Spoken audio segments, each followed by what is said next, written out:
Assalamualaikum warahmatullahi wabarakatuh. Alhamdulillah nahmaduhu wa nasta'inuhu wa nastaghfiruh wa na'udzu billahi min syururi anfusina wa min sayyiati a'malina. Man yahdihillahu fala mudilla lahu wa man yudlil fala hadiya lahu.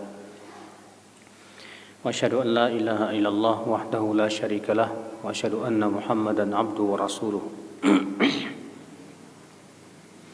Qala Allah Ta'ala fi kitabihil karim, ya ayyuhalladzina amanu taqullaha haqqa tuqatih wa la tamutunna illa wa antum muslimun, amma ba'd. Ikhwata Islam, kita melanjutkan kajian Mukhtasar Minhajil Qasidin, Kitabul Adhkar wa Da'awat wa ghairuha.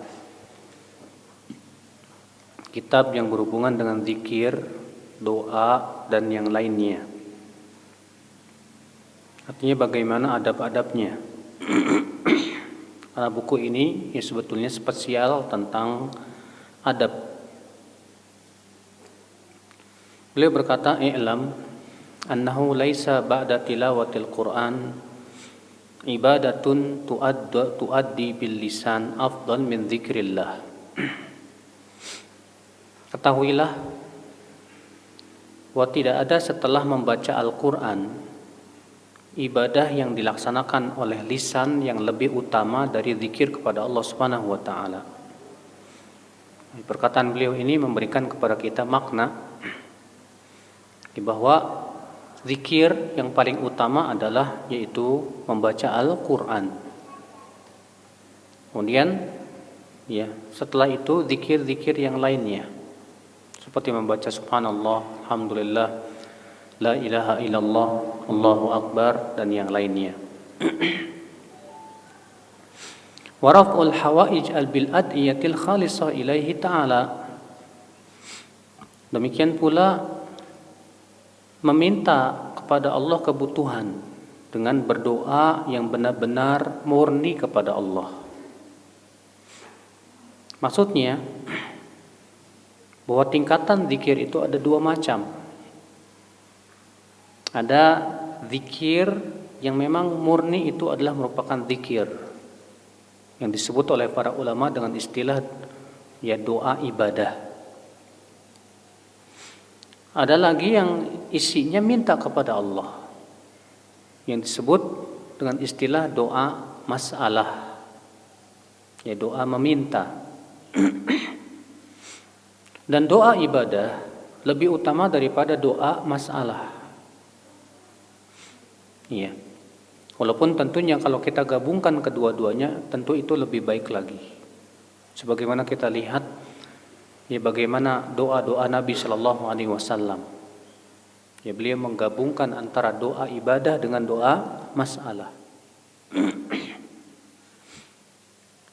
Wa yadullu ala fadli dzikr qauluhu ta'ala, di antara ayat Al-Quran yang menunjukkan kepada keutamaan zikir, yaitu Allah Subhanahu wa ta'ala berfirman dalam surat Al-Baqarah ayat 152, "Fadhkuruni adzkurkum."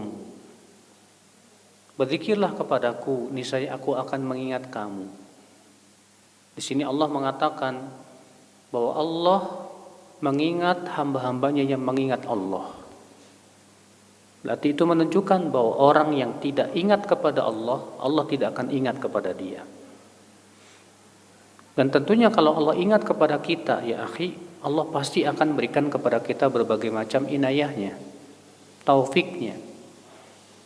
Maka siapapun yang ingin Allah ingat kepada kita, maka hendaknya kita ingat kepada Allah Subhanahu wa taala.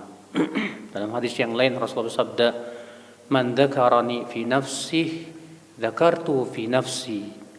Siapa yang mengingat aku pada dirinya, aku akan ingat dia pada diriku. Ya, subhanallah. Di antara keutamaan zikir juga yang disebutkan dalam ayat itu dalam surat Ali Imran ayat 190. Itu ketika Allah menyifati orang-orang yang beriman, Alladzina yadhkuruna Allah qiyaman wa qu'udan wa 'ala junubihim, yaitu mereka adalah orang-orang yang senantiasa mengingat Allah sambil berdiri, sambil duduk, dan sambil berbaring. Subhanallah. Akhi, ya, Allah Subhanahu wa taala menyifati orang-orang yang senantiasa kembali kepada Allah, yaitu orang-orang yang selalu ingat kepada Allah Subhanahu wa taala. Itu dalam surat Ali Imran, inna fi khalqis samawati wal ardi wa ikhtilafil laili wan nahari laayatil liulil albab. Sesungguhnya dalam penciptaan langit dan bumi, pergantian siang dan malam, terdapat tanda-tanda kebesaran Allah bagi siapa? Bagi orang yang memiliki akal pikiran. Siapa orang yang memiliki akal pikiran itu? Yaitu orang yang senantiasa banyak mengingat Allah saat berdiri, saat duduk, saat berbaring. Artinya, orang yang banyak mengingat Allah berarti akal pikirannya itu akan kuat. Orang yang banyak mengingat Allah, Allah akan jadikan akalnya itu bercahaya. Siapapun, ya, orang yang banyak mengingat Allah Subhanahu wa taala. Kemudian Allah juga berfirman dalam surat ayat 35 Al-Ahzab, ketika juga menyifati kaum mukminin, wadzakirina Allaha katsiran wadzakirat, dan laki-laki yang banyak berzikir kepada Allah dan wanita yang banyak berzikir kepada Allah Subhanahu wa taala. Maka Allah menyuruh kita untuk banyak berzikir. Maka dari itu ya akhi, kita usahakan bagaimana kalau supaya hari-hari kita itu banyak dihiasi dengan zikir. Lisan kita itu selalu basah dengan zikir kepada Allah Subhanahu wa taala. Demi Allah ya, orang yang meninggal kata Rasulullah dalam keadaan lisannya basah dengan zikir kepada Allah Subhanahu wa taala, dia mendapatkan janji yang besar. Ya. Wa anin Nabi sallallahu alaihi wasallam. Adapun dalam hadis dari Nabi sallallahu alaihi wasallam, beliau bersabda, "Inna Allah azza wa jalla yaqul, ana ma'a 'abdi ma dzakarani wa taharraqat bi syafatah."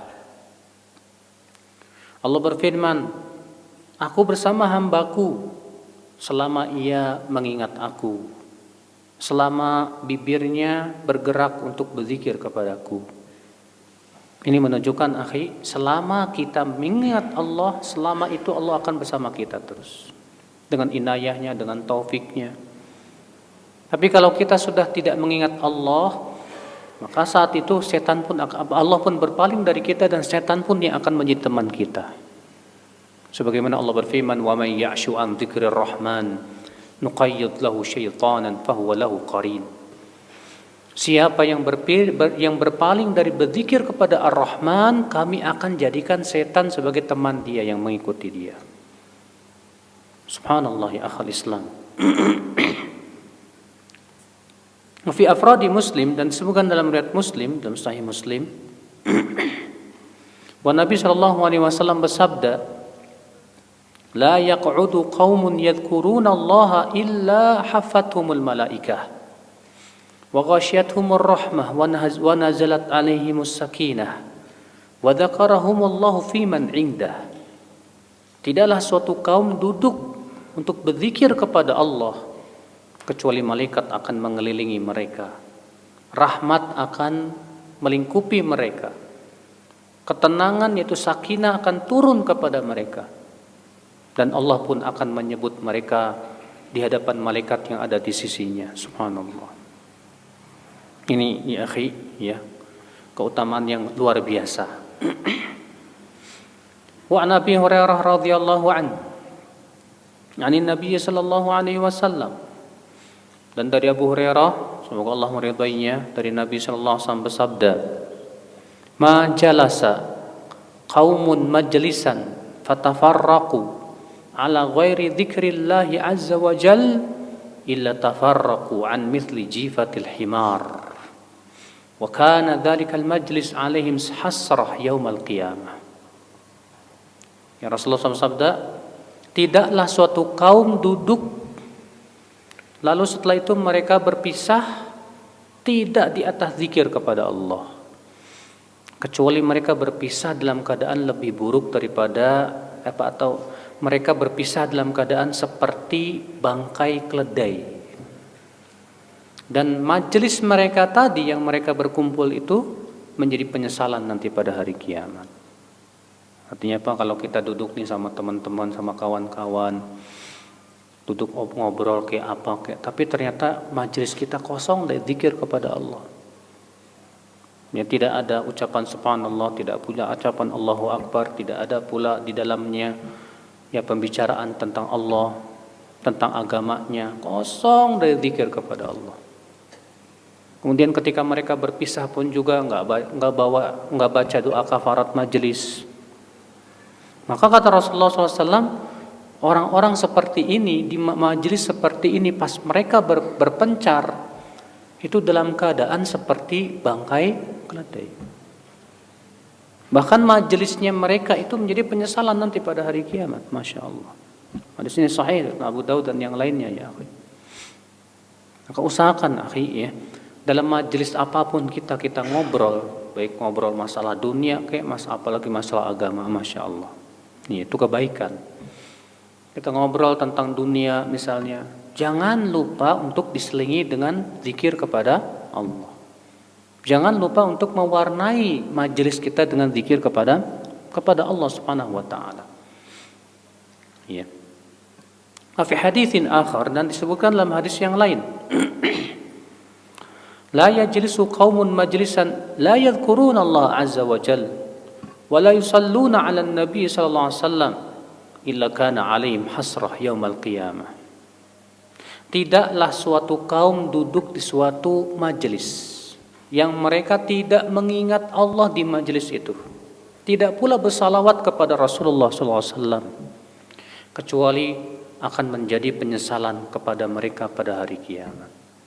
Subhanallah, ya akhi, ya.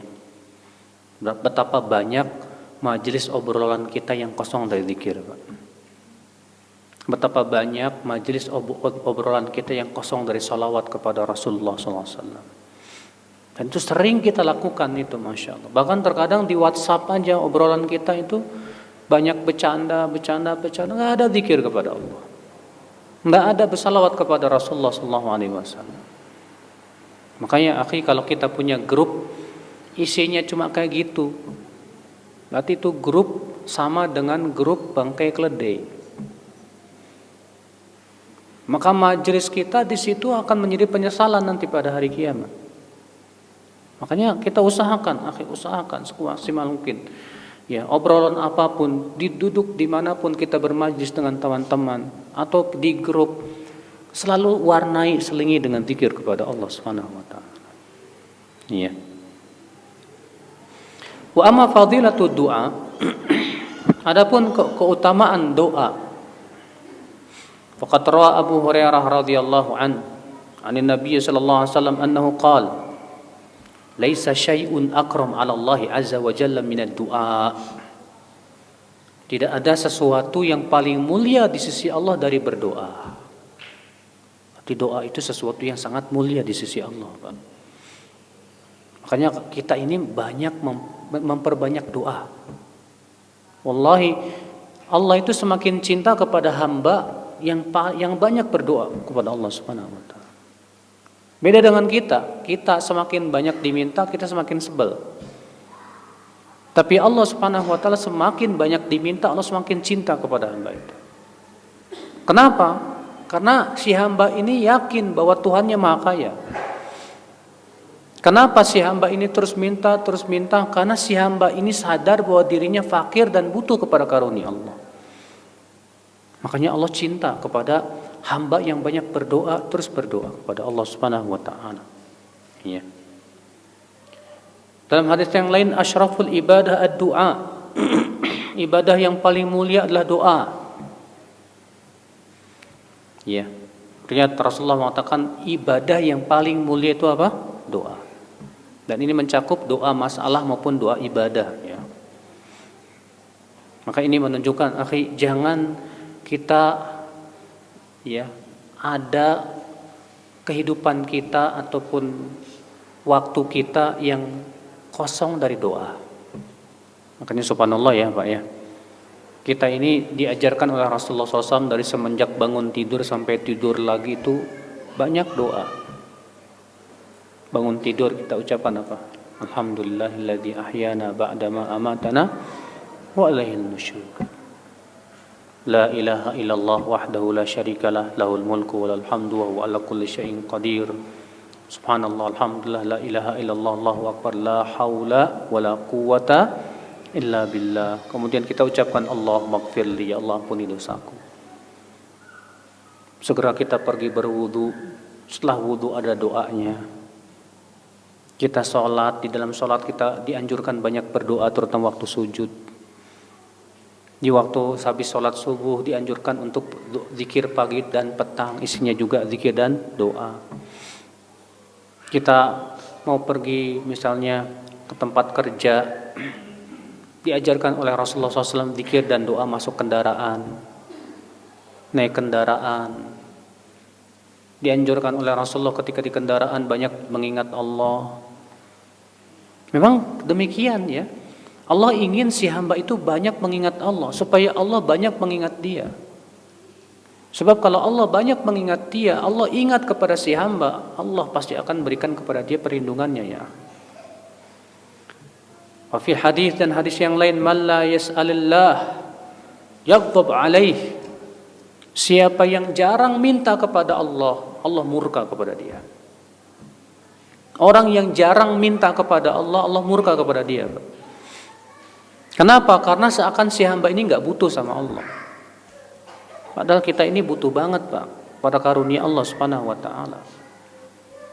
Fi haditsin akhar, sallallahu min fadlih fa inna Allah yuhibbu an yus'al.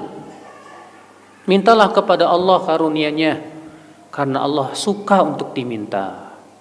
Allah suka diminta, ya. Walid du'a adab. Namun kata beliau, ya, doa itu memiliki adab-adab yang harus diperhatikan. Jadi kalau kita berdoa, ya, perhatikan adab-adabnya. Apa itu? Min dzalik an yataharral awqat syarifah. Upayakan, kata beliau, di antara adab doa, apa itu?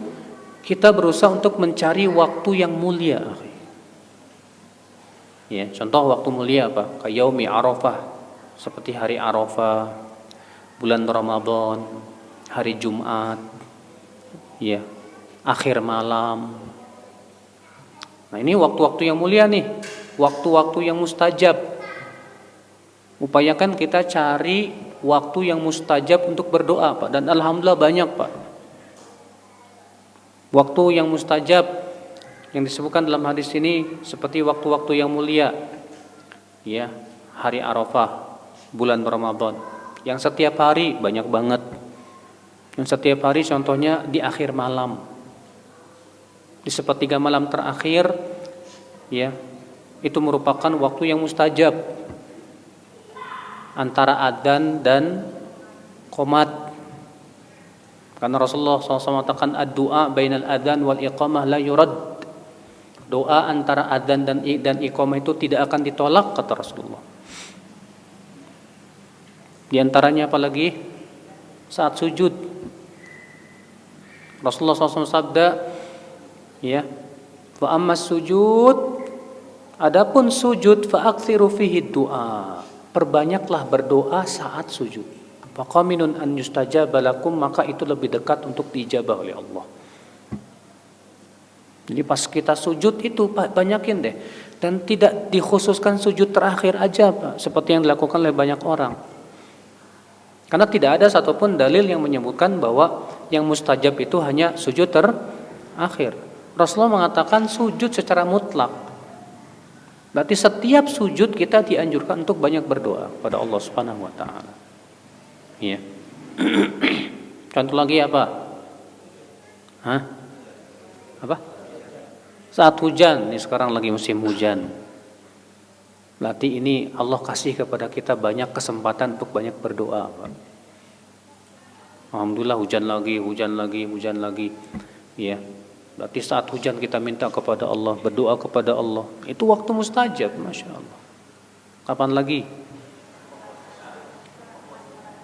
Waktu buka puasa. Sebetulnya hadis tentang waktu buka puasa secara khusus sebagian ulama melemahkannya.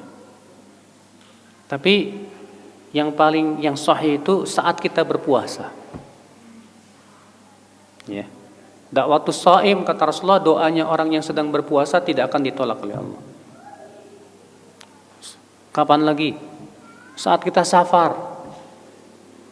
Kalau Bapak misalnya safar ke Jakarta,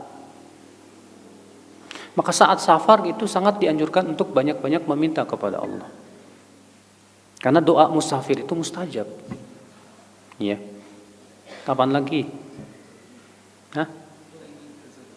Doa orang yang dizolimi, betul. Kalau kita dizolimi orang misalnya. Cuma yang bagus ya, kalau kita dizolimi doain supaya dapat hidayah orangnya, Pak. Iya. Nah ini akhi. Jadi kata beliau, adab yang pertama daripada adab berdoa, upayakan mencari waktu-waktu yang bagus untuk berdoa, waktu mustajab. Beliau juga menyebutkan di sini wa mil awqati syarifah bainal adhani wal iqamah wa aqibis salawat wa inda nuzulil ghaith wa inda al-qital fi sabilillah wa inda khatmil Qur'an wa fis sujud wa inda al-iftar wa inda huduril qalbi wa wajali. Ya.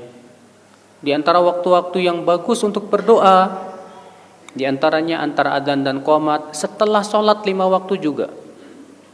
Namun kata Ibnu Qayyim, adapun setelah sholat 5 waktu, upayakan kalau berdoa setelah zikir setelah zikir.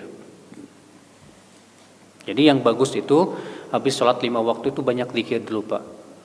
Ya, astagfirullah, astagfirullah, astagfirullah, Allahumma antas salam wa minkas salam, tabarakta ya dzal jalali wal ikram. Kemudian kita membaca subhanallah 33 kali, alhamdulillah 33 kali, Allahu akbar 33 kali. Ditutup dengan la ilaha illallah wahdahu la syarikalah lahul mulku wa lahul hamdu wa ala kulli syai'in qadir. Kita baca ayat kursi. Nah, setelah selesai itu baru kita berdoa.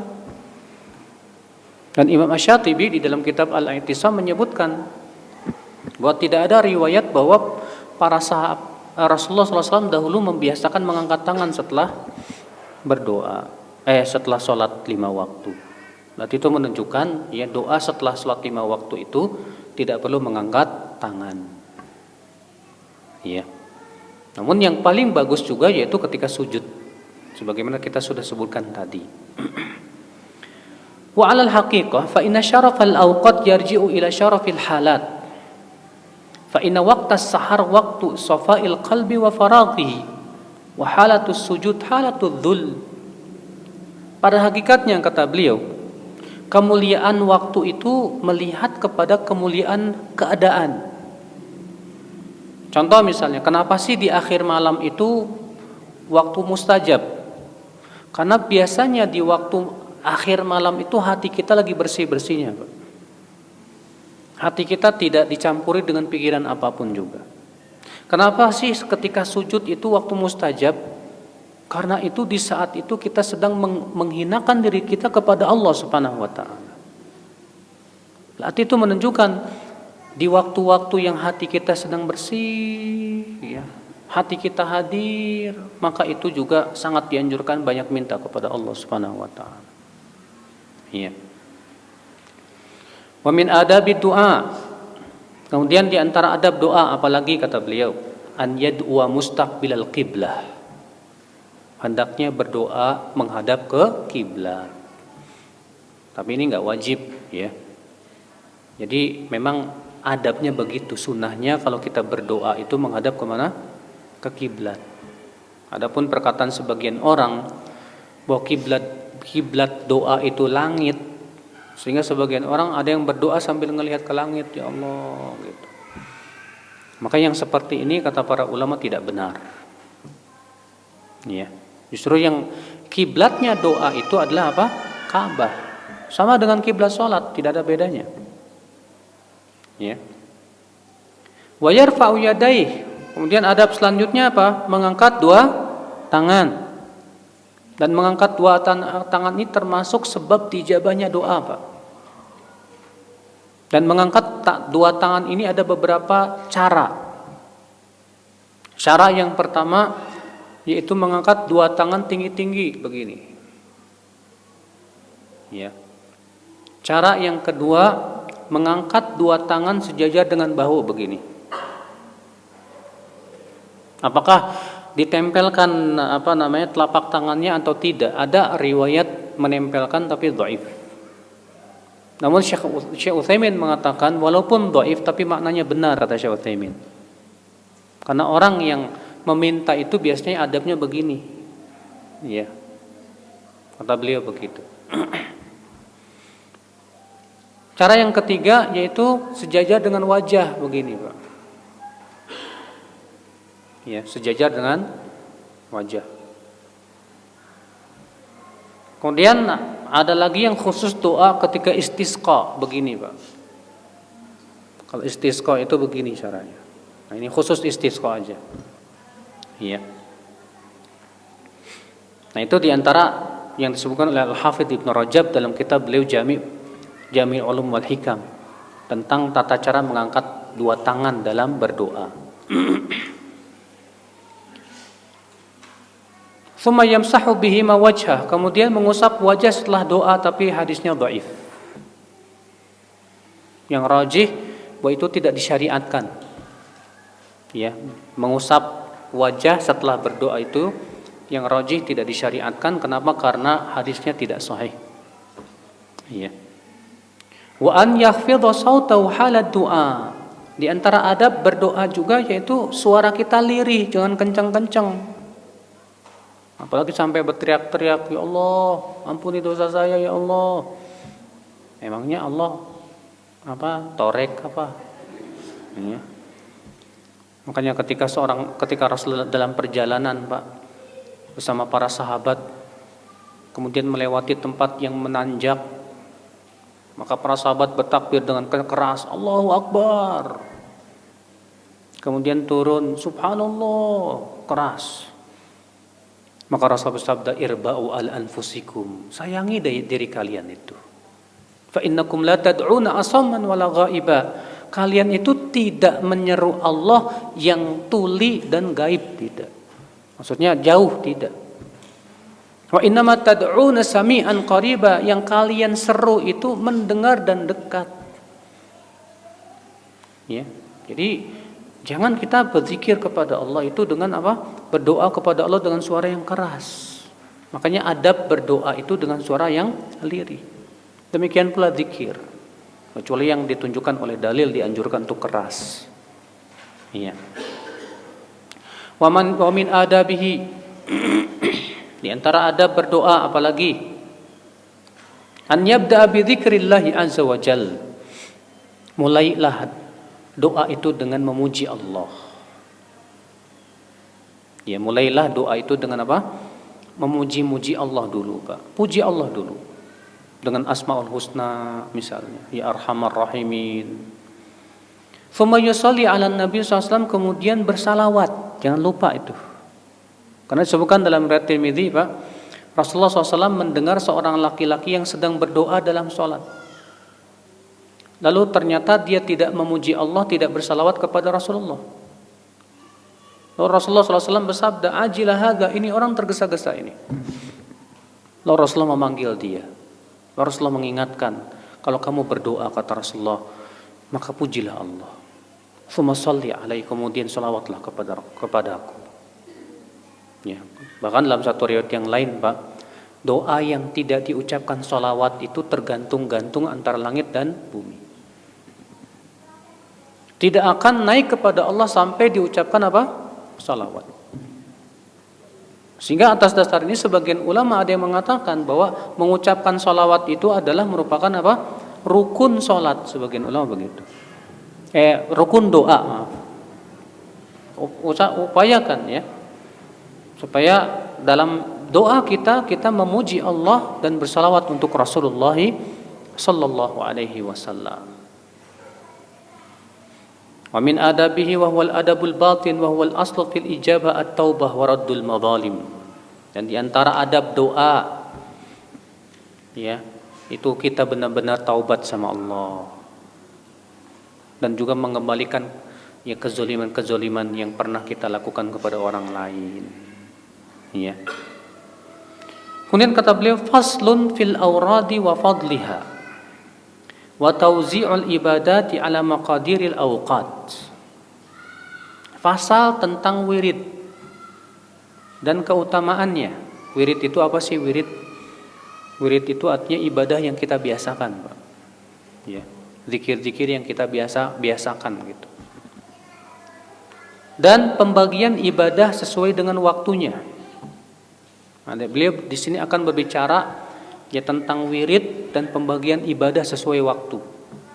Ini bab penting sekali, Pak, bagi mereka yang ingin ya punya wirid dan ibadah. I'lam, kata beliau, annahu idza hasalatil ma'rifatu lillah subhanahu wa tasdiq bi wa'dihi wal ilm bi qisril umur wajib tarku taqsir fi hadzal umur al qasir. Ketahuilah, kata beliau, kalau kita sudah mengenal Allah, kalau kita sudah mengenal siapa? Allah, dan kita yakin dengan janji Allah, dan kita tahu betul bahwa umur kita itu pendek, nggak panjang. Umur kita berapa sih, Pak, paling banter? 60, 70. Jarang yang 100 kan?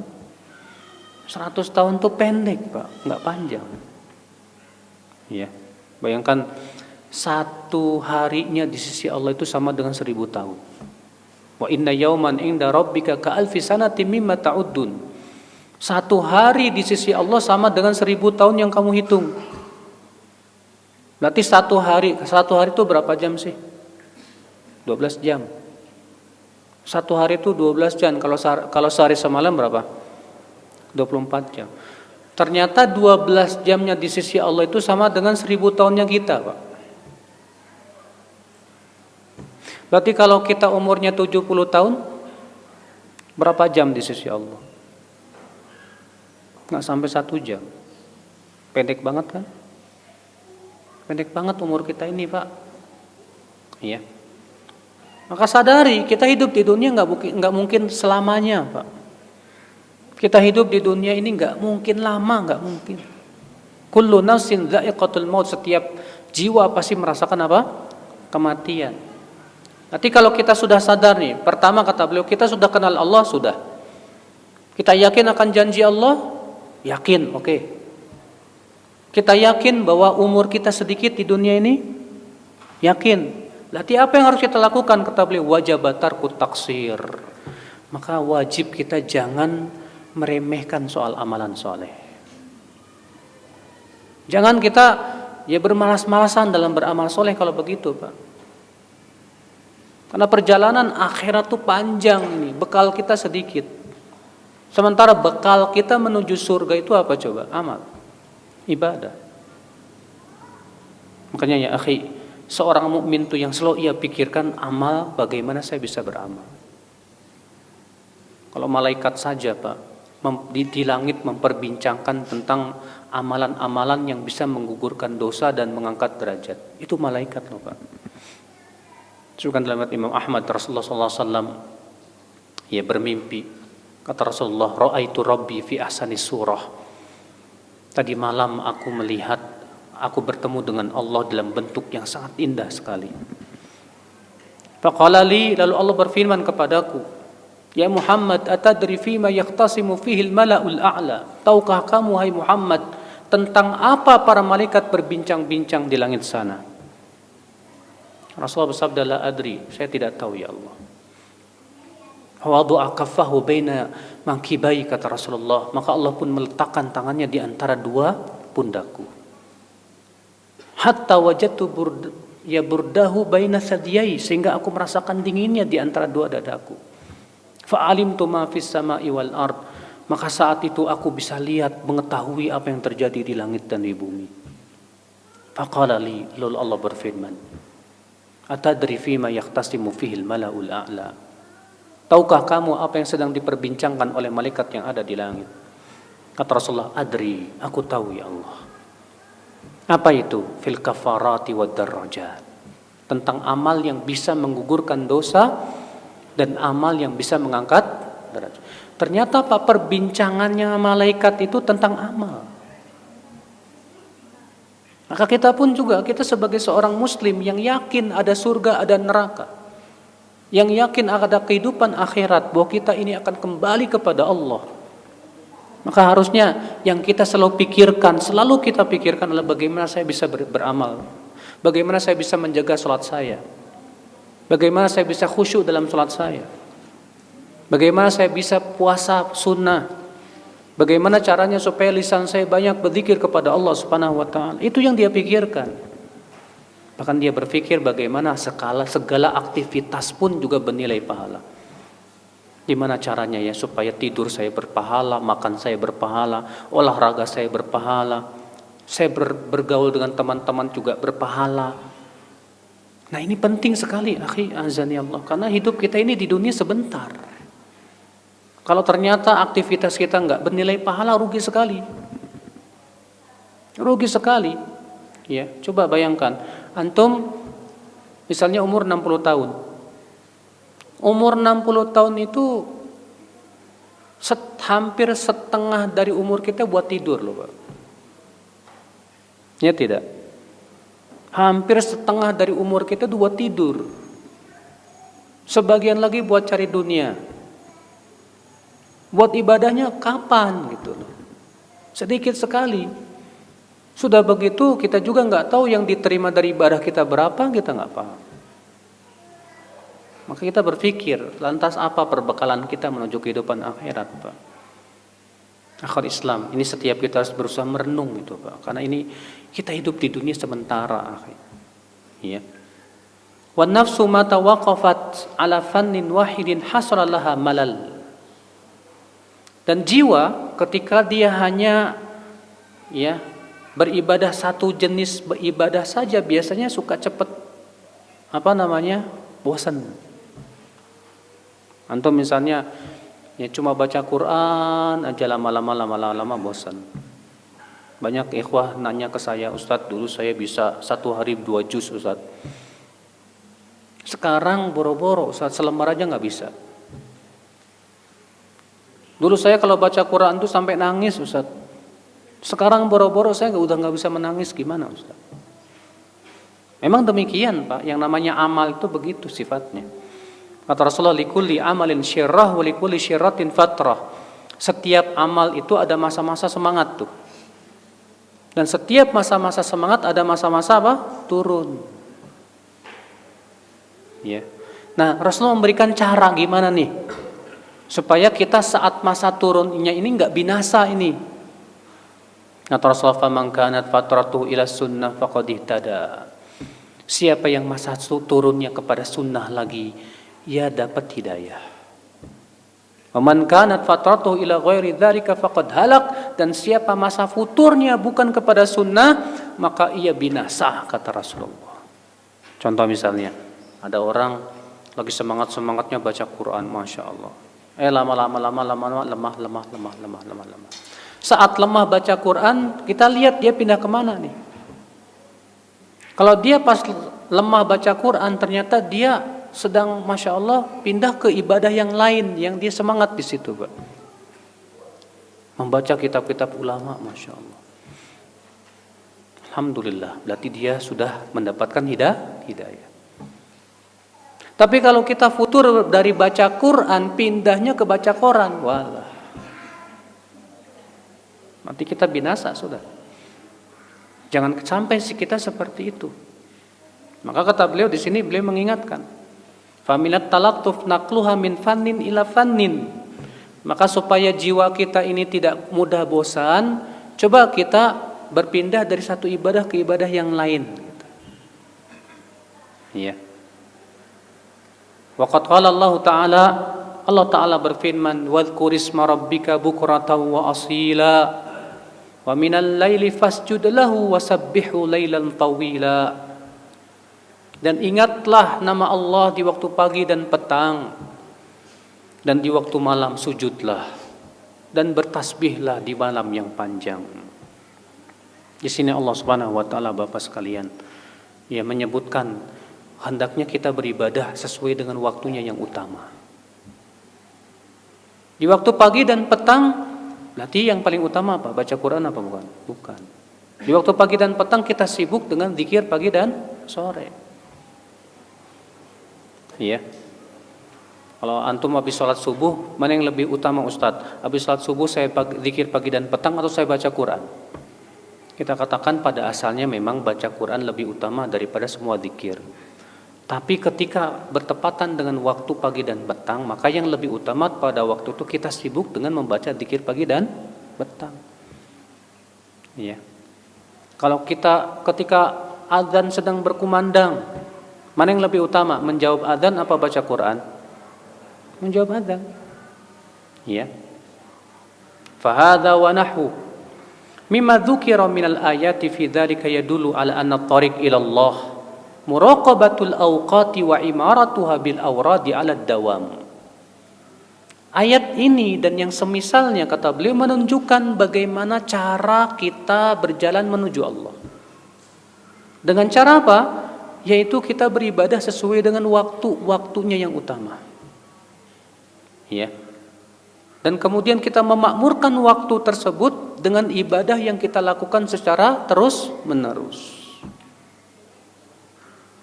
Iya. Makanya kita harus sadari nih Pak. Makanya Rasulullah SAW juga kita lihat bagaimana beliau beribadah. Sukan dalam hadis kata Jabir dalam riwayat Muslim, karena Rasulullah SAW idza shallal fajr jalasa yadhkurullah ta'ala hatta tatlu asy-syams.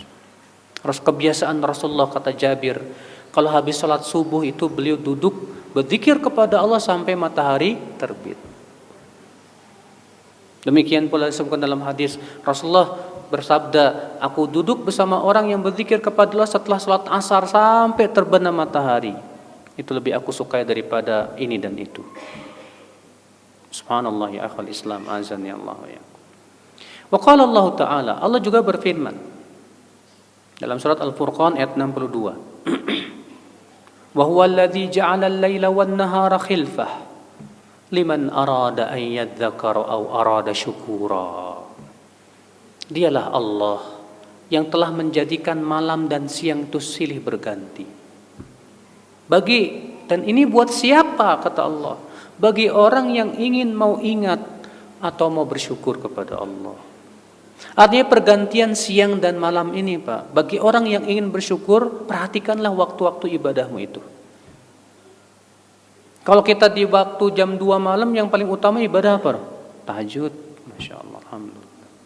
Kalau di waktu duha, ibadah yang paling utama apa? Mencari nafkah.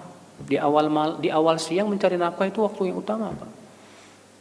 Makanya Rasulullah SAW berdoa Allahumma barik li ummati fi bukuriha. Ya Allah berkahi untuk umatku di awal siangnya.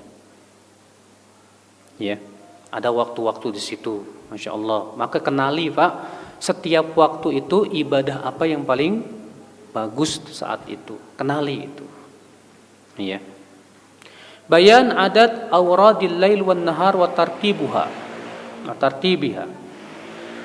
Sini beliau akan menjelaskan wirid-wirid sehari semalam dan bagaimana tartibnya. Ini sangat bermanfaat banget ya. Kata beliau auradun nahar sab'ah wa auradul laili sittah. Wirid di waktu siang itu ada 7. Dan wirid di waktu malam ada 6. Ya. Falnadhkur fadilata kulli wirdin wa dhifatahu wa ma yata'allaqu bih. Maka kita akan sebutkan keutamaan setiap wirid tersebut dan apa tugas yang harus kita lakukan saat itu. Dan juga apa yang berhubungan dengannya. Ya, ini bab penting banget Pak bagi mereka yang ingin bersungguh-sungguh berzikir beribadah kepada Allah. Al-wirdul awwal. Wirid pertama dari waktu siang.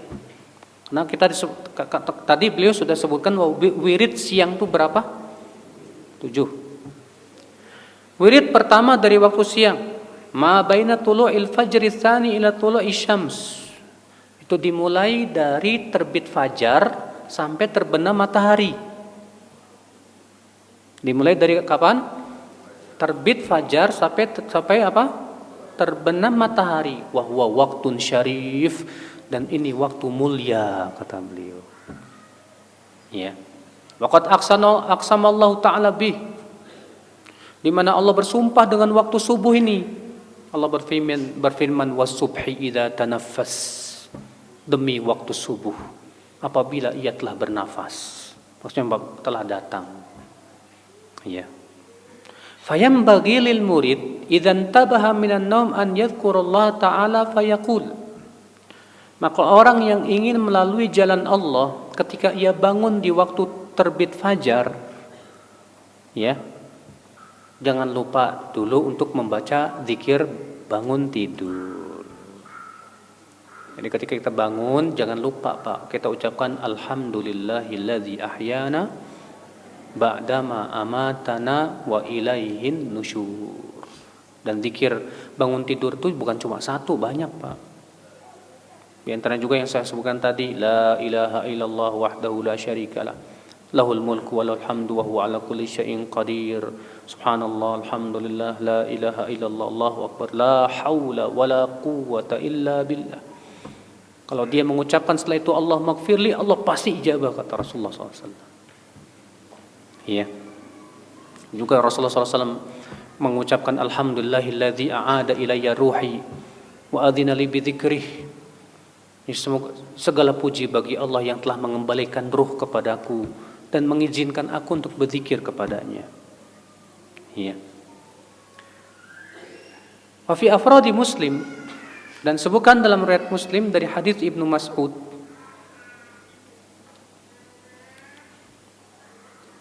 karena Rasulullah SAW apabila masuk di waktu sore berkata, amsayna wa amsal mulku lillah walhamdulillah. Wa idza asbaha, dan apabila masuk waktu pagi beliau berkata, asbahna wa asbahal mulku lillah walhamdulillah, la ilaha illallah wahdahu la syarikalah, lahul mulku wa lahul hamdu wa huwa ala kulli syai'in qadir. Rabbi as'aluka khaira ma fi hadzal yaum wa khaira ma ba'dah, wa a'udzu bika min syarri ma fi hadzal yaum wa syarri ma ba'dah. Rabbi a'udzu bika minal kasali wa su'il kibar. Rabbi a'udzu bika min adzabin finnar wa adzabin fil qabr. Masya Allah. Asbahna, kami masuk di waktu pagi. Wa asbahal mulku lillah, dan kerajaan hanya milik Allah saja. La ilaha illallah wahdahu la syarikalah, tidak ada ilah yang berhak disembah kecuali Dia, Allah saja, tidak ada sekutu baginya. Lahul mulku wa lahul hamdu, milik Allah lah kerajaan dan milik Allah juga pujian. Wa huwa ala kulli syai'in qadir, dan Dia maha kuasa atas segala sesuatu. Setelah memuji, Rabbi as'aluka khaira ma fi hadzal yaum. Ya Allah, aku mohon kepada Engkau kebaikan yang ada di hari ini. Wa khaira ma ba'dah, dan kebaikan setelahnya. Wa a'udzu bika min syarri hadhil lailah, ya Allah, aku berlindung dari keburukan hadzal yaum, aku berlindung kepada Engkau dari keburukan hari ini. Wa syarri ma ba'dah, dan keburukan setelahnya. Masya Allah. Rabbi a'udzu bika minal kasal wa su'il kibar. Ya Allah, aku berlindung kepada Engkau dari malas dan buruknya tua. Buruknya tua itu maksudnya apa? Pikun, lemah, nyusahin orang. Ya. Rabbi a'udzu bika min adzabin nar wa adzabin fil qabr. Rabb, aku berlindung kepada Engkau dari azab api neraka dan azab kubur. Bayangkan Pak, pagi-pagi kita udah berdoa begitu. Luar biasa. Ya. Juga Rasulullah SAW, ya, zikir pagi sore diantaranya mengucapkan apa? Bismillahilladzi la yadur ma'asmihi syai'un fil ardi wala fis sama'i wa huwas sami'ul alim. 3 kali. Kata Rasulullah, siapa yang mengucapkan ini, maka tidak akan dibahayakan oleh apapun. Dalam satu yang lain, siapa yang membaca ini dia akan terhindar dari mara bahaya yang tiba-tiba. Ya. Karena kan kita tidak tahu Pak, kita lagi jalan tiba-tiba ada mobil nyeruduk. Kita lagi naik pesawat tiba-tiba mesinnya mati, jatuh. Kita naik kapal laut tiba-tiba tenggelam, kita nggak tahu. Maka dengan kita mengucapkan doa ini, Bismillahilladzi la yadur ma'asmihi syai' fil ardi wala fis sama' wa huwas samiul alim, kita akan terhindar dari mara bahaya yang tiba-tiba, kata Rasulullah SAW. Iya. Berarti kita butuh tidak Pak kepada doa zikir pagi dan petang Pak? Sangat butuh Pak. Sangat butuh. Karena ini kebaikan kita. Kita minta kepada Allah kebaikan hari ini dan berlindung dari keburukan hari ini. Kita minta kepada Allah di hari itu supaya tidak jadikan malas. Makanya insya Allah orang yang senantiasa membaca zikir pagi dan petang tuh nggak malas insya Allah. Bagaimana nggak malas? Dia di pagi hari sudah berlindung dari kemalasan. Di waktu sore dia berlindung dari kemalasan. Masya Allah. Ya. Demikian pula Rasulullah mengucapkan raditu billahi rabba wa bil islami dina wa bi Muhammadin sallallahu alaihi wasallam nabiyya. Kata ya, ini juga keutamaannya besar loh Pak. Kata Rasulullah, siapa yang mengucapkan raditu billahi rabba, aku ridha Allah sebagai Rabbku, wabil islami dina, dan aku ridha Islam sebagai agama, wabi Muhammadin sallallahu alaihi wasallam nabiyyan wa rasulah, dan aku ridha Muhammad sebagai nabi dan rasul, wajabat lahul jannah, wajib masuk surga. Tapi kita ucapkan dengan penuh dari hati tentunya Pak, bukan cuma sebatas lisan. Ya. Ikhwata Islam azani Allah wa iyyakum. Kemudian beliau ya tidak menyebutkan ini secara tartib ya. Fa idza shallal fajr, kalau dia setelah selesai salat fajar, qala wa huwa thanin rijlah qabla an yatakallam, setelah selesai salat ya, dalam keadaan melipat kaki, jangan lupa mengucapkan ini, la ilaha illallah wahdahu la syarikalah, lahul mulku wa lahul hamdu, yuhyi wa yumit wa huwa ala kulli syai'in qadir, 10 kali. Ini disunahkan di waktu salat subuh dan salat maghrib. Ya. Wa yadhkur sayyidal istighfar. Jangan lupa juga ya menyebutkan sayyidul istighfar. Ini merupakan zikir pagi dan petang juga. Allahumma anta rabbi, la ilaha illa anta khalaqtani wa ana abdu, wa ana ala ahdika wa wa'dika mastata'at, a'udzu bika min syarri ma sana'at, abu'u laka bi ni'matika alayya wa abu'u bi dhanbi faghfirli, fa innahu la yaghfiru dzunuba illa ant. Ya Allah, Engkau adalah Tuhanku, tidak ada ilah yang berhak disembah kecuali Engkau ya Allah. Engkau yang telah menciptakan aku dan aku adalah hamba-Mu ya Allah. Pengakuan Pak, bahwa kita ini hamba Allah yang butuh kepada Allah. Ya. Wa ana ala ahdika wa wa'dika mastata'tu ya Allah. Aku di atas perjanjian-Mu dan janji-Mu, aku sesuai kemampuanku ya Allah. Kemudian a'udzubika min syarri ma sana'tu. Aku berlindung kepada Engkau dari keburukan yang aku lakukan. Lihat, Rasulullah berlindung dari keburukan yang kita lakukan. Karena yang kita lakukan berupa dosa bisa menimbulkan keburukan, tidak Pak? Iya. Dosa yang kita lakukan itu Pak bisa menimbulkan dosa yang lain. Dosa yang kita lakukan itu Pak bisa mendatangkan azab Allah Subhanahu wa taala. Dosa yang kita lakukan itu Pak bisa mendatangkan kemurkaan Allah Subhanahu wa taala. Ternyata Rasulullah berlindung, a'udzubika min syarri ma sana'a. Ya Allah, aku berlindung kepada Engkau dari keburukan yang aku lakukan ya Allah. Abu'u laka bi ni'matika alai. Aku kembali kepadamu ya Allah dengan kenikmatan yang Kau berikan kepadaku. Artinya pengakuan akan nikmat-nikmat yang Allah berikan kepada kita banyak sekali. Wa abu'u bi dzambi faghfirli, dan aku kembali dengan membawa dosaku ya Allah. Faghfirli, ampuni dosaku. Kata Syekhul Islam, seorang hamba itu hendaknya di antara dua keadaan tadi. Pengakuan akan nikmat-nikmat yang Allah berikan dan mengakui dosa-dosa dia.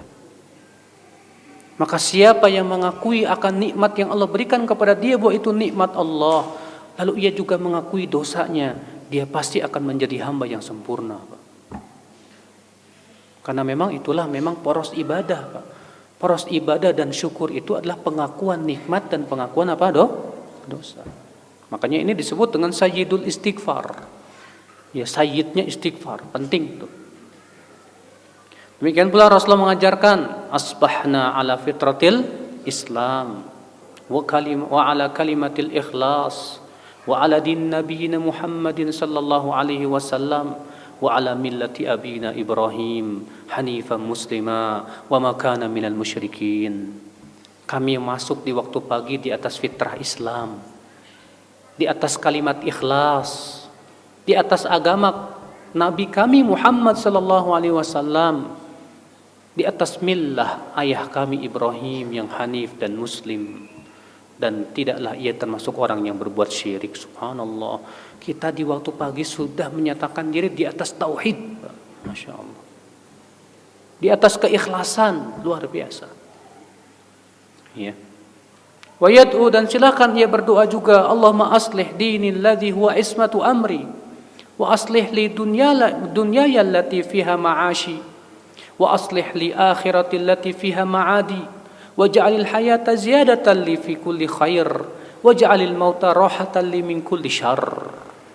Ya Allah, perbaiki agamaku ya Allah, yang itu merupakan perlindungan urusanku.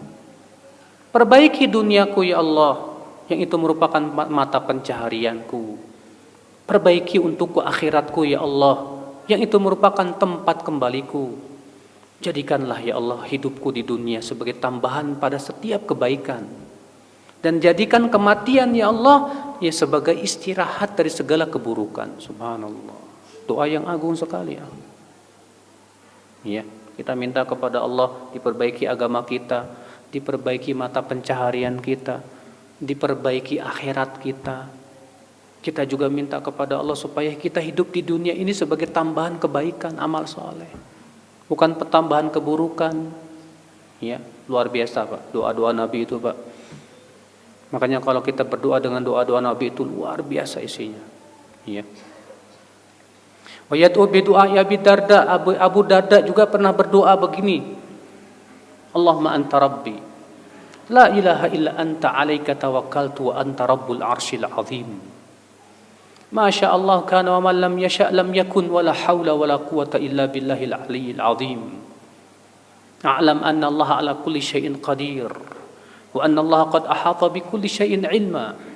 Allahumma inni a'udzubika min syarri nafsi wa min syarri kulli dabbatin anta akhidun bi nasiyatiha. Inna rabbi ala siratim mustaqim.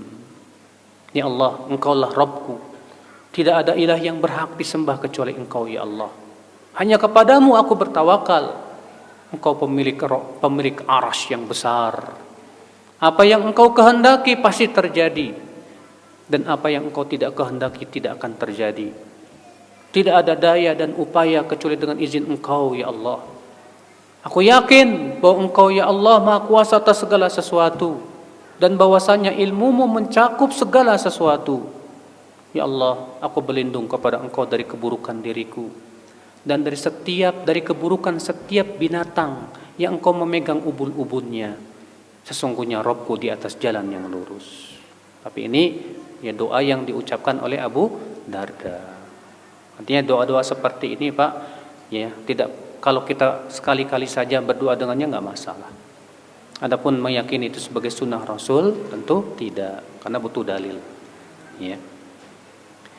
Kemudian kata beliau, wayam bagi lahu qabla khuruji ila salatil fajr an yusalliya sunnah fi manzilihi. Dan selayaknya kata beliau, orang yang ingin sholat subuh, yang mau pergi sholat subuh, bagusnya dia sholat sunnah qobliyah subuhnya di rumah. Di mana? Di rumah, Pak. Iya. Karena memang demikian yang Rasulullah lakukan. Rasulullah SAW itu sholat qobliyah subuhnya biasanya di rumah tuh. Tapi gimana Ustadz kalau misalnya rumah saya jauh? Kalau saya sholat di rumah, saya selalu nggak dapat takbiratul ihramnya imam. Masbuk terus, gimana itu? Maka kalau kita keadaannya seperti itu, berarti yang lebih baik sholat sunnahnya di mana? Di masjid. Karena yang mendapatkan takbiratul ihram imam itu lebih utama. Iya, nggak apa-apa. Tapi kalau di sini, masya Allah Pak, Tadi subuh saya sholat di sini. Ya, jarak antara adzan dan iqamahnya cukup panjang, lumayan. Ada space ya buat sholat di rumah. Ya, alhamdulillah.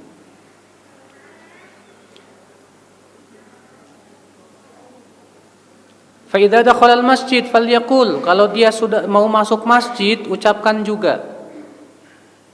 Kalau mau masuk masjid ucapkan doa ini. Ya. Nabi SAW kalau masuk masjid, beliau mengucapkan sholawat atas Nabi SAW. Kemudian mengucapkan Allahumma ftahli abwaba rahmatik. Dalam satu ayat yang lain, A'udzu billahil azim wa biwajhihil karim wa sultanihil qadim minasyaitonir rajim.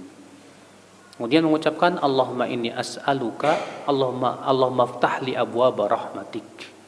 Ya Allah, tolonglah bukakan pintu-pintu rahmat-Mu ya Allah. Ini jangan lupa tuh ya. Kalau masuk masjid jangan lupa baca doa masuk masjid. Dan dahulukan kaki yang mana? Yang kanan. Ya.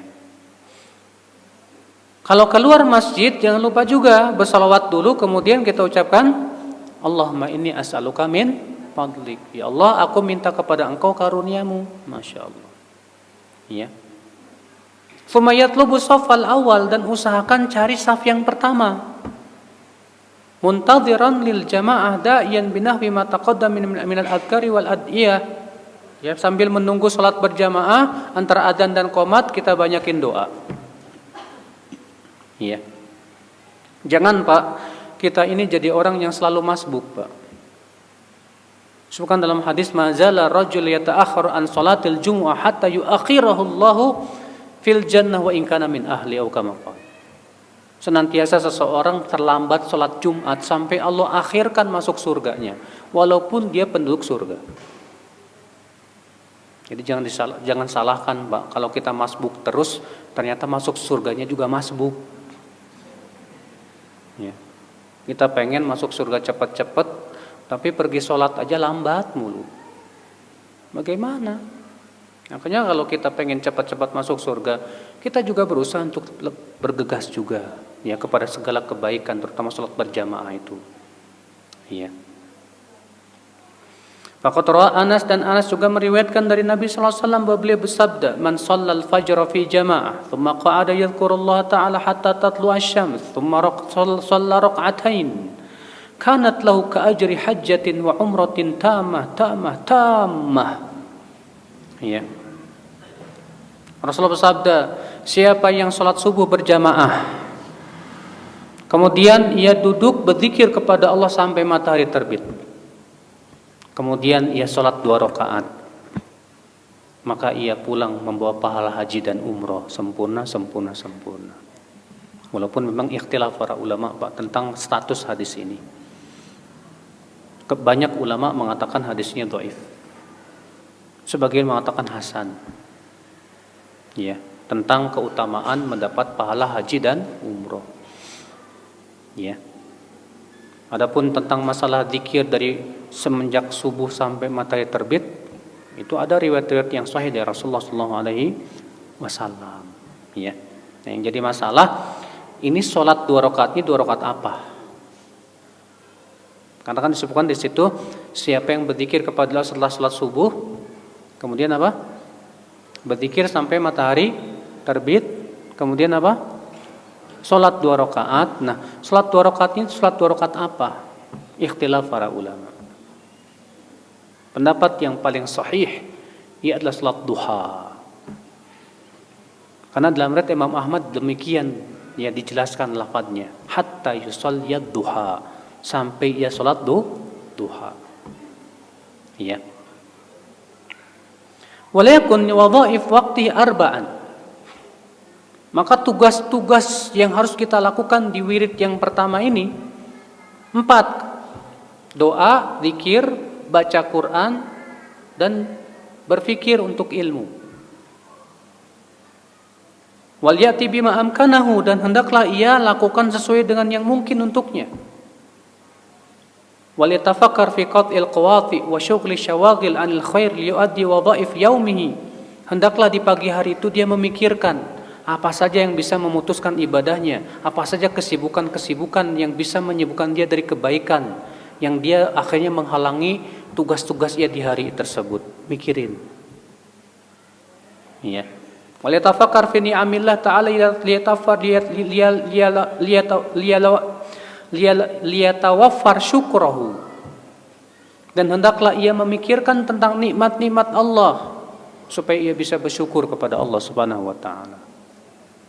Ya. Bagus Pak, pagi-pagi kita sudah mengatur strategi gimana supaya saya bisa tetap zikir kepada Allah, supaya saya bisa tetap salat duha. Bagaimana supaya saya di hari ini supaya bisa tetap bisa mendapatkan ilmu. Bagaimana caranya, pikirkan baik-baik. Karena berapa banyak orang yang berkata, aduh saya sibuk kerja. Ya, ada yang bertanya kepada saya, Ustadz, kalau Ustadz dan penuntut ilmu enak, saya sibuk kerja, susah nuntut ilmu. Saya nanya ke dia, Pak, Bapak kerja berapa jam? Ya 8 jam sih. 8 jam, oke. Bapak tidur malam berapa jam?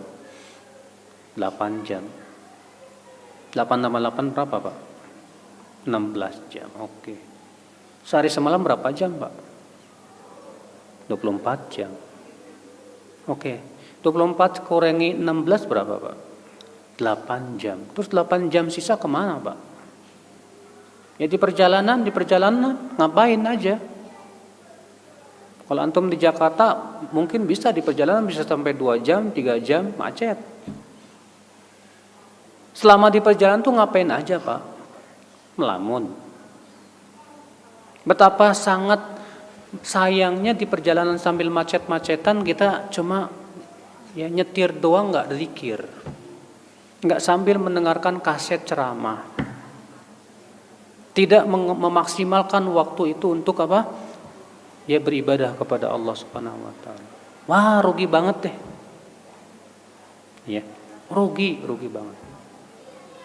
Ya, sebetulnya kalau kita mau hitung-hitung ya per hari kita itu ada waktu sebetulnya untuk membaca, ada waktu, cuman kita kurang memaksimalkannya, itu saja. Ya. Kemudian kata beliau, ini wirid yang pertama nih. Wirid yang pertama dari kapan sampai kapan?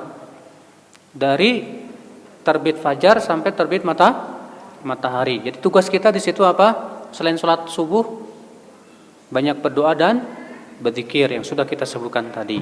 Ya. Al-wirdu tsani, sekarang masuk ke wirid yang kedua.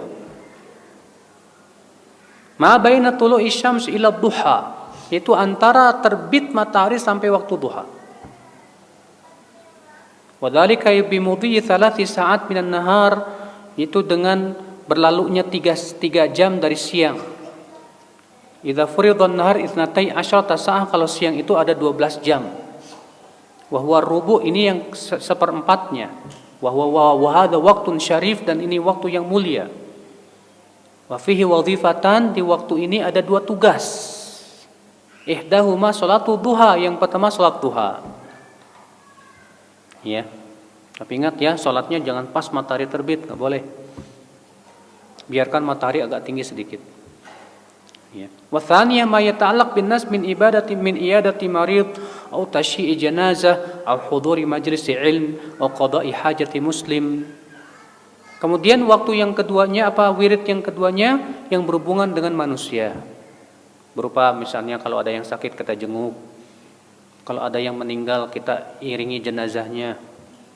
Demikian pula kita menghadiri majelis ilmu. Atau kita membantu menyelesaikan hajat seorang muslim. Ya. Kalau ternyata tidak ada juga, ya sudah, kata beliau, tasyaghala bil qiraah. Ya, dia sibukkan dengan membaca Quran dan zikir. Ya. Ini wirid yang kedua. Al-wirdu tsalits, wirid yang ketiga, min waqti duha ila zawal. Dari waktu duha sampai zawal. Dari waktu duha sampai apa? Zawal.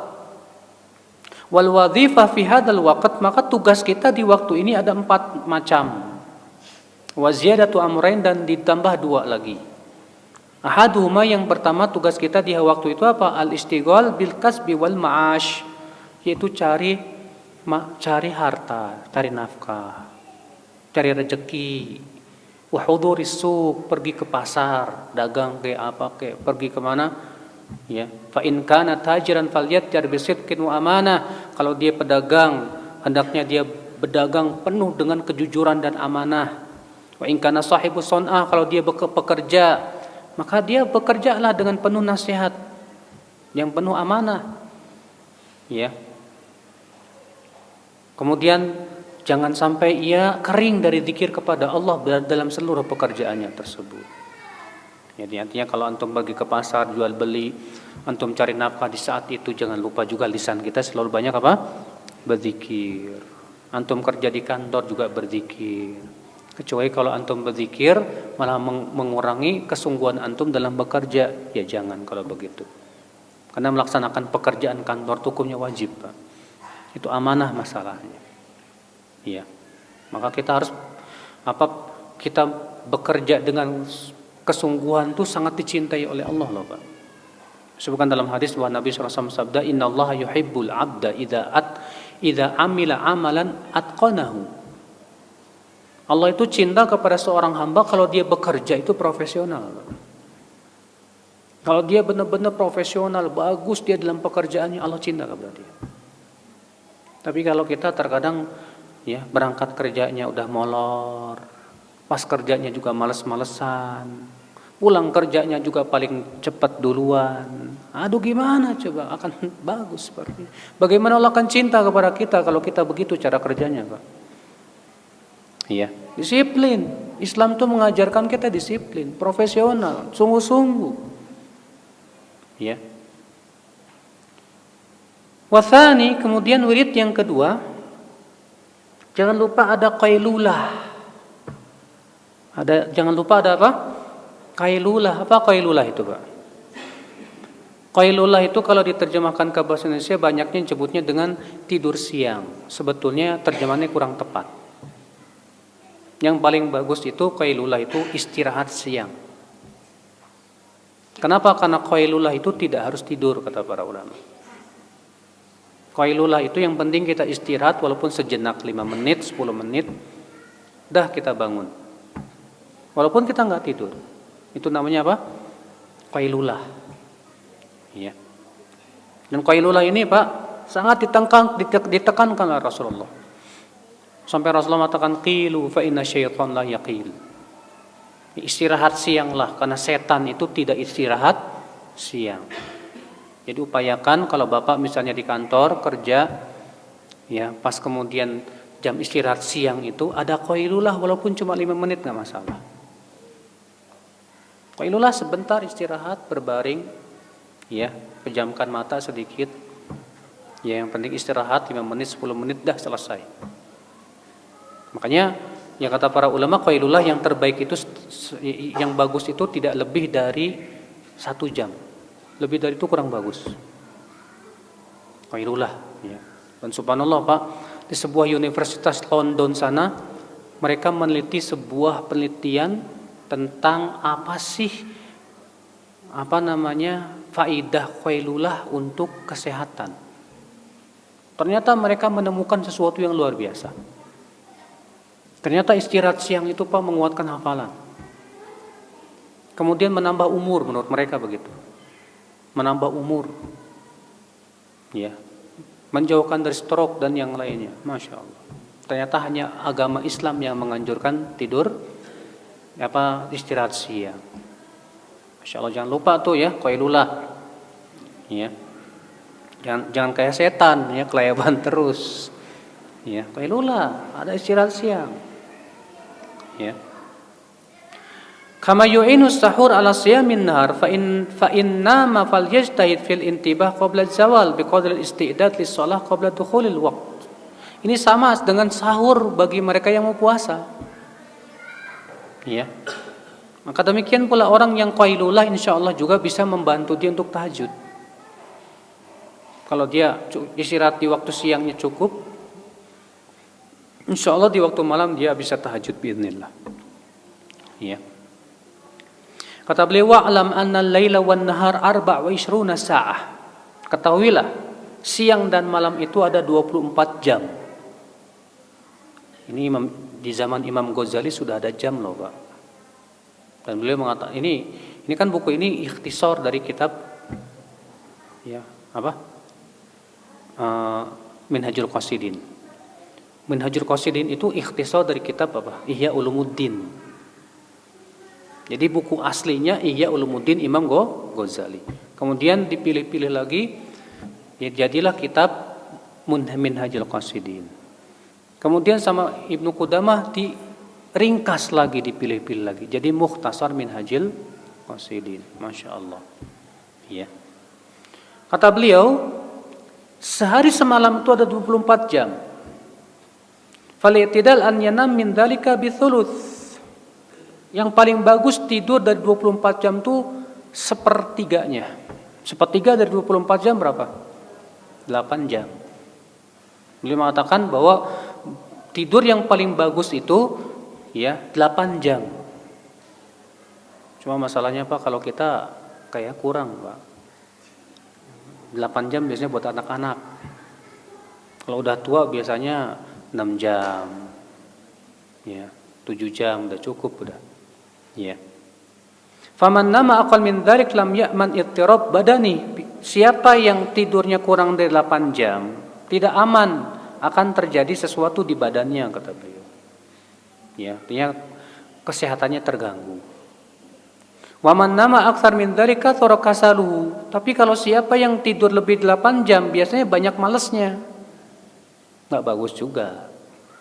Fa idza nama aktsar min dzalika fil lail fala wajha li naumi fin nahar. Kalau ternyata di waktu malam sudah tidur 8 jam, di waktu siang enggak usah tidur lagi.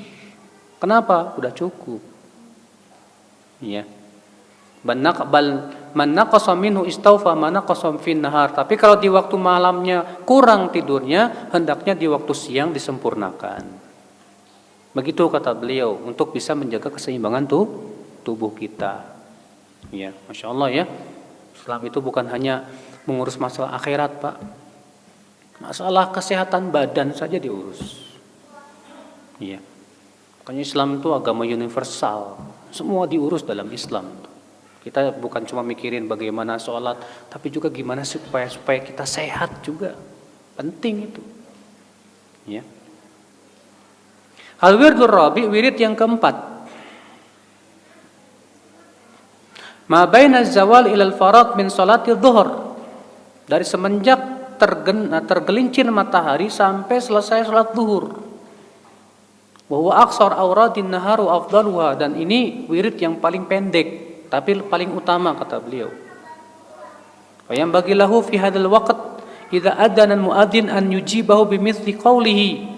Maka di waktu ini ketika terdengar adzan, upayakan kita sibukkan menjawab adzan.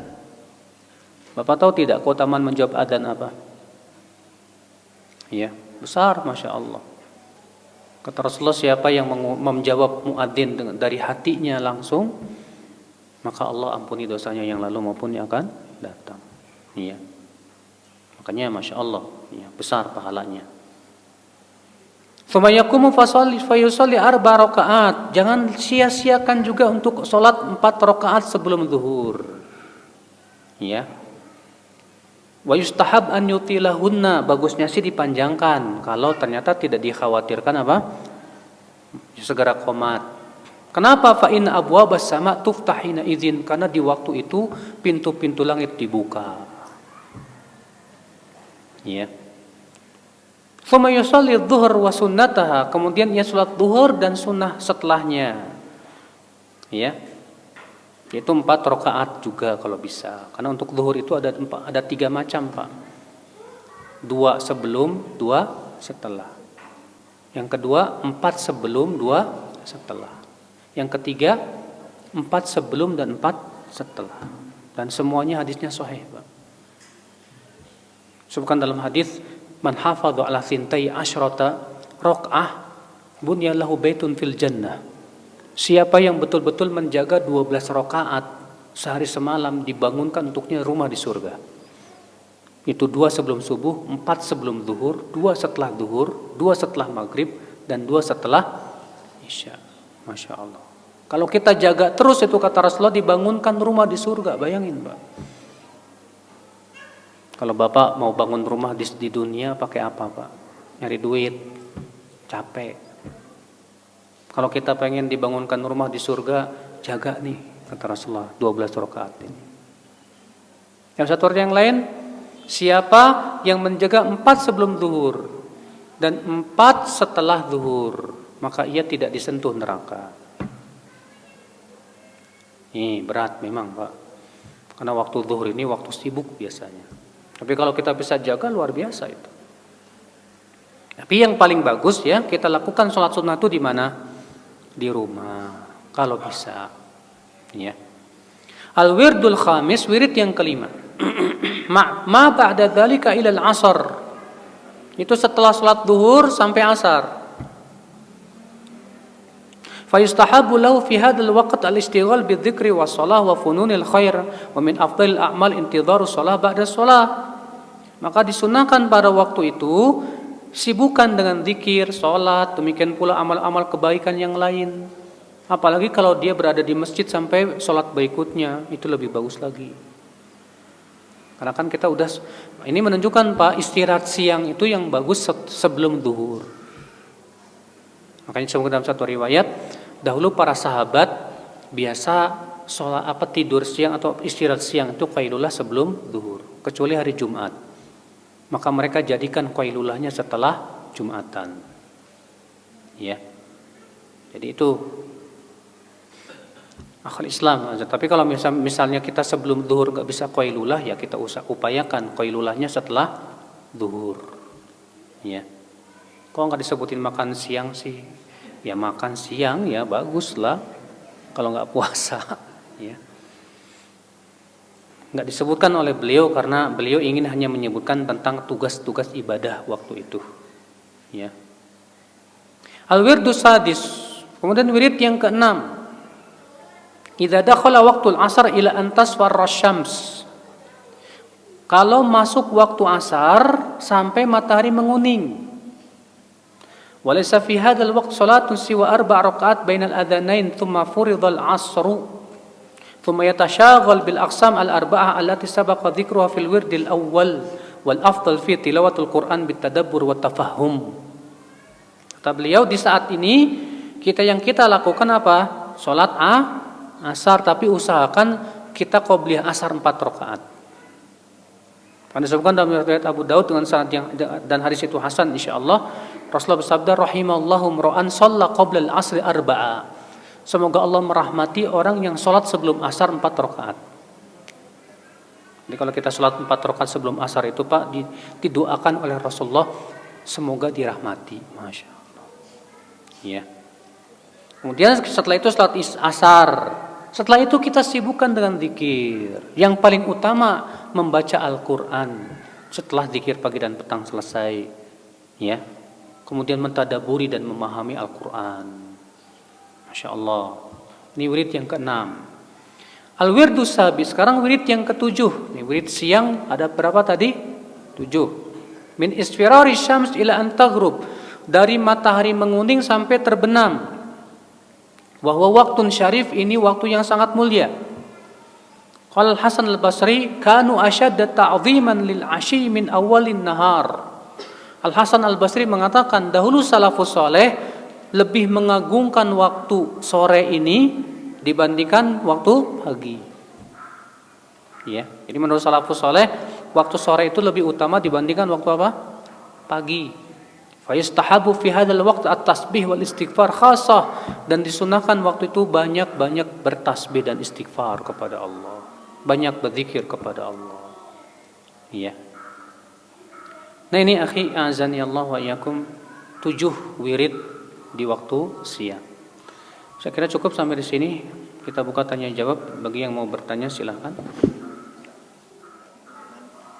Bolehkah digabung ayat kursi, Al-Falaq, An-Nas, Al-Ikhlas dengan zikir pagi dan petang? Saya belum mendapatkan riwayat tentang masalah ini. Apakah bisa digabung atau tidak ya? Saya juga belum mendapatkan pendapat ulama mengatakan tentang masalah ini. Tapi apa sih susahnya kalau baca masing-masing? Kan tambah pahala, Mbak. Iya. Bagaimana caranya dicintai oleh Allah Ustadz? Dan cara khusyuk dalam sholat. Karena saya enggan merasakan ketenangan yang dulu pernah saya alami. Saya takut tidak ini dicabut sama Allah Ustadz. Maksudnya saya enggak mau merasa saya enggak merasakan ketenangan yang dulu pernah saya rasakan. Oh, dulu khusyuk, sekarang enggak khusyuk. Nah, Pak, kalau dulu bisa khusyuk, sekarang enggak khusyuk, apa sebabnya? Coba pelajari. Karena untuk menyembuhkan suatu penyakit, kita harus tahu dulu sebabnya apa.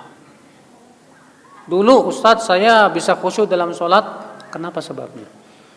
Ya waktu itu saya enggak banyak pikiran. Sekarang saya banyak mikirin utang, mikirin cari nafkah, mikirin pantesan aja. Bisa jadi nggak bisa khusyuk itu karena banyak apa? Pikiran. Ya, makanya coba antum pelajari kenapa sih sekarang kamu nggak bisa khusyuk? Dulu kamu bisa khusyuk kenapa? Yang kedua, kekhusyuan itu mengikuti rasa takut kita kepada Allah. Semakin kita takut kepada Allah, insya Allah semakin khusyuk. Semakin kurang takut kita kepada Allah, biasanya kurang khusyuknya, Pak. Maka sekarang kita tanya, ya, dulu kita khusyuk, sekarang nggak khusyuk. Apa maksiat yang pernah kita lakukan? Ya, sekarang kita ini sibuk apa sih sampai nggak bisa khusyuk? Kalau ternyata kita sekarang sibuknya HP, ya, media sosial, Facebookan, YouTubean, Instagraman, pantesan dia nggak bisa khusyuk. Kenapa? Karena yang namanya hati itu, Pak. Hati kalau asyik dengan sesuatu biasanya tidak asyik dengan yang lain. Benar. Antum kalau asyik dengan YouTubean, ya, nonton film dan yang lainnya, atau asyik main game, sholat nggak asyik, nggak asyik. Kenapa? Karena ada yang lebih asyik di hati kita dari sholat. Kalau kita merasakan nikmat, dulu saya bisa khusyuk karena saya waktu itu belum asyik dengan game, saya belum asyik dengan media sosial, saya belum asyik dengan apapun. Saya lebih asyik dengan sholat, pantesan bisa khusyuk. Sekarang kamu lebih ada sesuatu yang lebih kamu asyik di hatimu daripada sholat, pantesan nggak bisa khusyuk. Nah, disinilah yang kita harus coba merenung, introspeksi diri, muhasabah. Kenapa saya kok nggak bisa khusyuk sekarang ini? Pasti ada sebabnya itu, pasti ada sebabnya. Makanya nanti beliau akan sebutkan juga bagaimana cara khusyuk di dalam sholat. Iya, kalau nggak salah sudah lewat apa belum? Saya nggak tahu. Udah kayaknya. Ya, cara khusyuk dalam sholat diantaranya sambil mentadaburi ayat-ayat. Iya.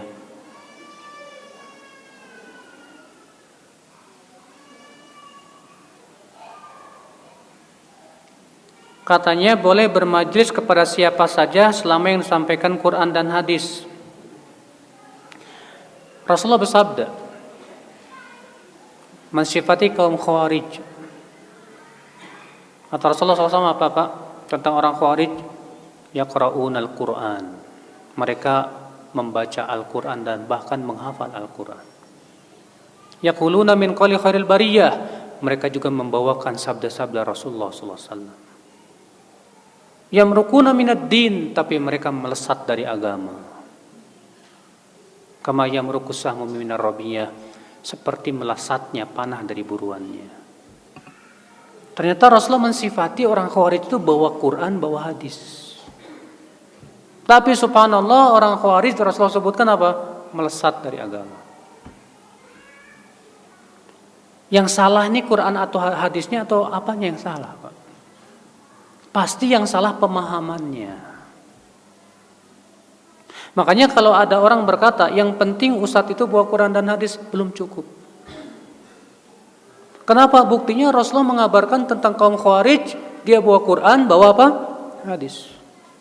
Dan ternyata hasilnya malah melesat dari agama. Aneh. Makanya Rasulullah SAW mengingatkan dalam hadis yang lain tentang pentingnya mengikuti pemahaman siapa? Pemahaman para sahabat, para tabi'in, para tabi'ut tabi'in. Al-Quran juga mengingatkan itu. Dalam surat At-Taubah 100, "Was-sabiqunal awwaluna minal muhajirin wal ansar, walladzina taba'uuhum bi ihsan, radhiyallahu anhum wa radu'an." Dan orang-orang yang pertama kali masuk Islam dari kalangan muhajirin dan ansar. Dan orang-orang yang mengikuti mereka, mereka siapa di sini? Muhajirin dan ansar. Allah ridho kepada mereka. Dan mereka pun ridho kepada Allah. Allah ridho kepada muhajirin dan ansar, dan Allah ridho kepada orang yang mengikuti muhajirin dan ansar. Berarti kebalikannya, Allah tidak ridho kepada orang yang tidak mengikuti muhajirin dan ansar. Makanya nggak jamin Pak, orang bawakan Quran dan hadis itu pemahamannya benar, nggak jamin. Bapak tahu nggak, orang liberal pun bawa Quran hadis Bapak. Orang liberal untuk mengatakan plural, semua agama sama, itu ditetapkan oleh Al-Quran kata mereka. Mereka berdalil dengan surat Al-Baqarah 62. Innal ladzina amanu wal ladzina hadu wan nasara wasabiin man amana billah wal yawmil akhir wa amilas salihan falahum ajrum 'inda rabbihim wala khaufun 'alaihim wala hum yahzanun. Sungguhnya orang yang beriman, Yahudi, Nasrani, Sabiin, siapa yang beriman kepada Allah dan kehidupan akhirat, surga. Tuh lihat. Jadi sebenarnya semuanya masuk surga, cuma caranya aja beda-beda. Kita katakan ini yang salah ayatnya apa pemahamannya ya? Gak mungkin yang salah ayatnya Pak, pasti pemahamannya yang salah. Makanya dari itulah ya akhi, ya, gak cukup kita katakan yang penting dia bawa Quran dan hadis. Kita katakan kita lihat pemahamannya sesuai dengan pemahaman siapa. Kalau dia pahami dengan akalnya sendiri, bahaya Pak, bahaya. Makanya Umar bin Khattab bertanya kepada Ibnu Abbas, "Hai Ibnu Abbas, aku merasa heran," kata Umar bin Khattab. "Heran apa ya Amirul Mukminin? Ini kita umat Islam ini Qur'annya satu, nabinya satu, kiblatnya satu. Tapi kenapa kok bisa pecah belah ya?" Apa kata Ibnu Abbas dengan jawaban yang luar biasa? "Hai Amirul Mukminin, kita para sahabat belajar bersama duduk di majlis Rasulullah. Kita melihat bagaimana Rasulullah mempraktekkan Quran, bagaimana Rasulullah menafsirkan Quran, dan kita memahami langsung dari Rasulullah SAW. Dan nanti akan ada suatu kaum yang mereka memahami Quran dari pemahaman sendiri. Kalau mereka sudah memahami dengan pemahaman sendiri, ikhtalafu, saat itu mereka pasti berselisih." Subhanallah, jawaban Ibnu Abbas radhiyallahu anhu. Makanya akhi, sebaik-baik pemahaman siapa? Sahabat. Ya. Itu yang sudah terjamin. Ya udah, kita gali pemahaman para sahabat dalam kitab-kitab para ulama banyak, alhamdulillah. Maka setiap akidah yang tidak sesuai dengan akidah sahabat wajib kita tolak. Iya. Setiap pemahaman agama, pemahaman terhadap Al-Quran dan hadis yang tidak sesuai dengan pemahaman para sahabat, wajib kita tolak. Karena itu pasti salah. Iya. Ikhwatul Islam, azani Allah wa iyyakum. Ya, saya pernah Pak, waktu Jumatan di Jakarta itu ada seorang khatib membawakan ayat dan menafsirkan ayat. Innamat taubatu 'ala Allah lilladzina ya'maluna su'a bijahalah. Sesungguhnya taubat di sisi Allah hanyalah untuk orang yang melakukan maksiat karena kebodohan. Apa kata dia? Berarti orang yang melakukan maksiat dalam keadaan dia tidak bodoh, tidak ada taubat buat dia. Berarti kalau kamu berbuat maksiat dalam keadaan kamu tahu itu maksiat, taubatmu tidak diterima sama Allah. Ajib, saya mendengar itu aneh sekali. Saya rujuk kitab-kitab tafsir, nggak ada satupun ulama yang berpendapat seperti itu.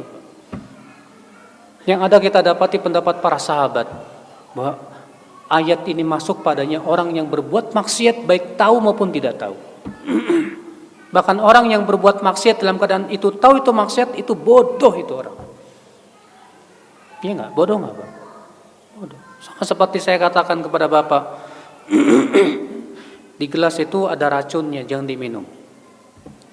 Udah tahu ada racun, diminum juga. Boleh nggak saya bilang kepada Bapak, bodoh kamu tuh.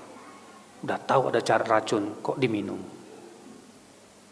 Maka kita katakan orang kepada orang berbuat maksiat, bodoh kamu itu. Sudah tahu maksiat menjerumuskan ke neraka, kok dilakukan juga?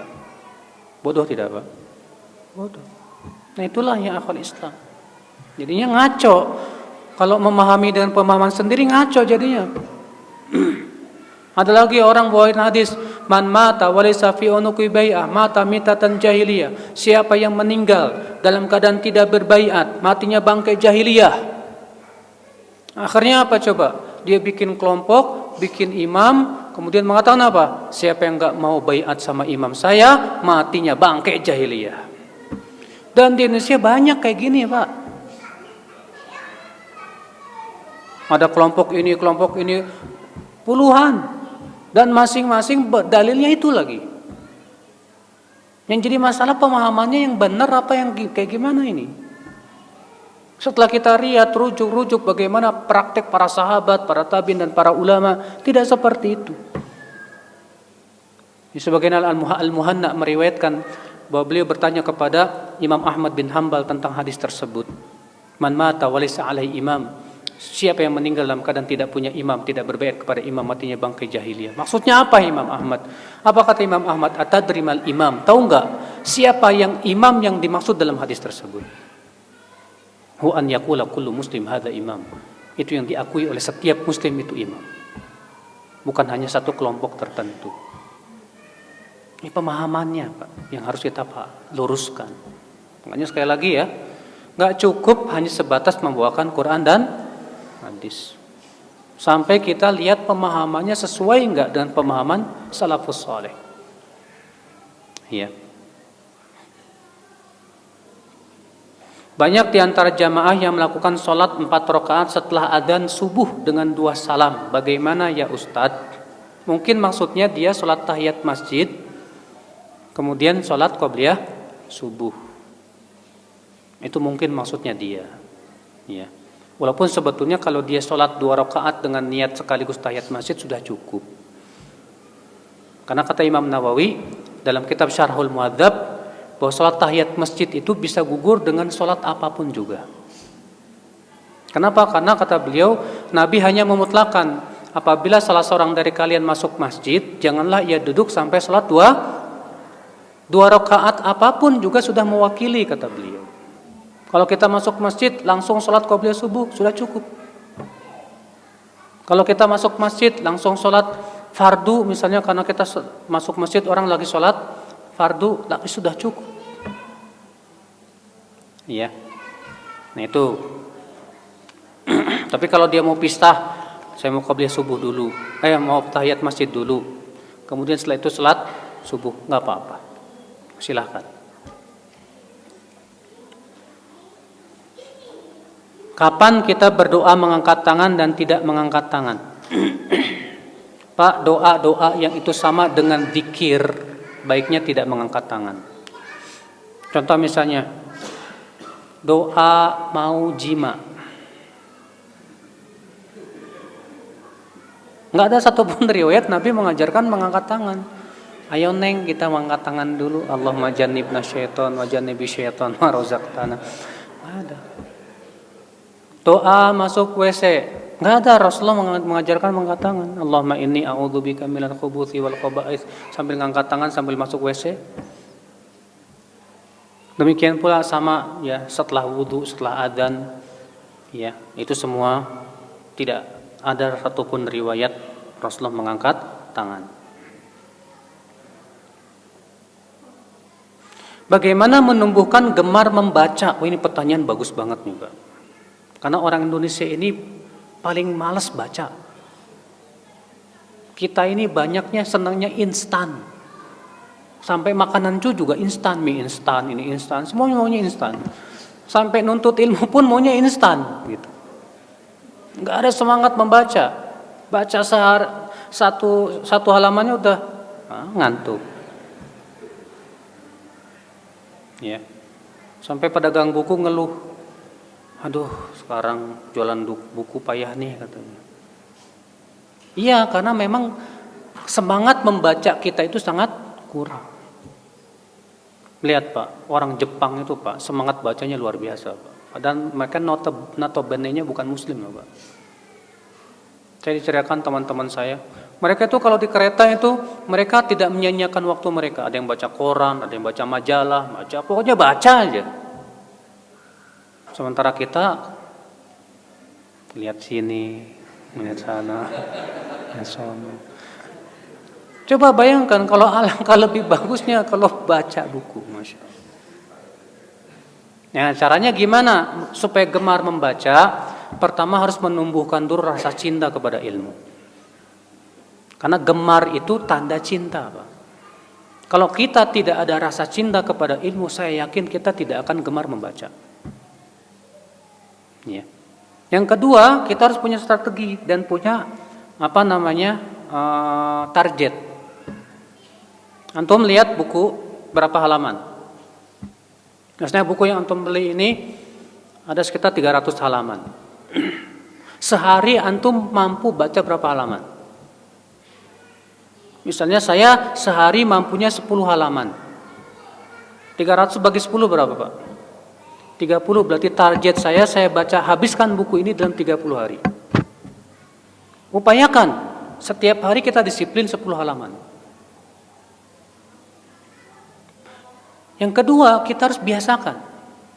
Nah, pembiasaan ini yang susah, Pak. Ya. Pembiasaan ini yang butuh pada perjuangan. Karena ketika baca, ting HP, ting Facebook. Maka kalau kita tidak ingin terganggu, jauhi semua yang bisa mengganggu udah. Ya.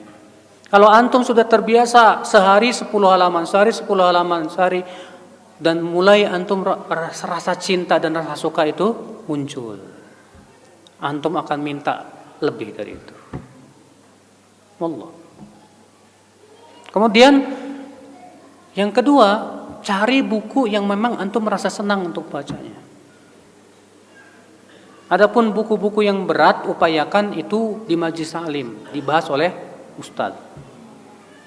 Karena untuk membaca sendiri buku yang berat, terkadang antum nggak paham, bahaya juga nanti antum bisa salah paham.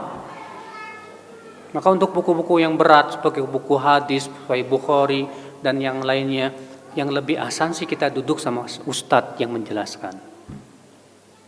Adapun buku-buku yang mau kita baca yang ringan-ringan yang bermanfaat buat hidup kita, seperti masalah kitab akidah, kitab akidah ringan, kitab tentang akhlak ringan, kisah-kisah para nabi, kisah para sahabat ringan.